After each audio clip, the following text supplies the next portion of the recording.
د افغانستان د کرکټ ملي لوبډلې لوبډلمشر راشد خان د نوریې له کورنۍ سره مالي مرسته وکړله.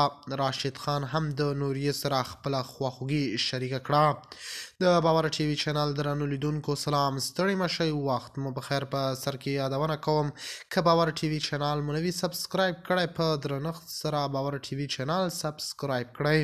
د افغانستان د کرکټ ملي لوبډلې وتلی لوبغاړی راشد خان د نوریې په نوم د هغې افغان نجلۍ له کورنۍ سره مالي او بشري مرسته کړې ده، چې ویډیو یې په وروستیو ورځو کې پر ټولنیزو رسنیو کې پراخ غبرګونونه راپارولي دي. سرچینې وایي راشد خان د نوریې له کورنۍ سره د اړیکو له نیولو وروسته د هغوی د ستونزو د کمولو په موخه مالي مرسته کړې او ډاډ یې ورکړی چې د امکان تر حده به ورسره ولاړ وي.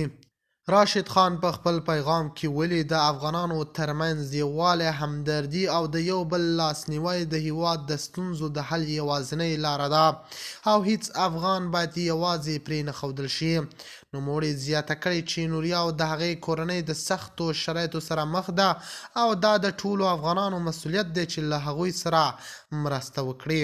په همدې حال کې د نوریې قضیه د هیواد دننه او بهر پراخ غبرګونونه هم راپلولي دي او ګڼ شمېر افغانان هڅه کوي چې د دې کورنۍ ملاتړ وکړي.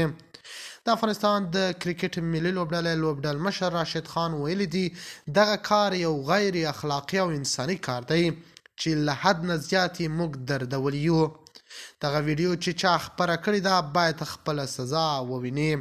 ټولنیز فعالان د راشد خان دا اقدام ستایي او وایي چې د نوموړي دا کار کولی شي نور هم کسان وهڅوي چې له دغسې اړمنو کورنیو سره مرسته وکړي.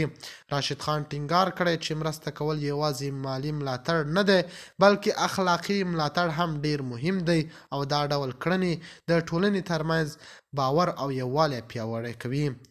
د باور ټي وي چینل درنو لیدونکو، دا و زموږ ته د مهال چمتو کړی خبر. تر بیا ښې چارې.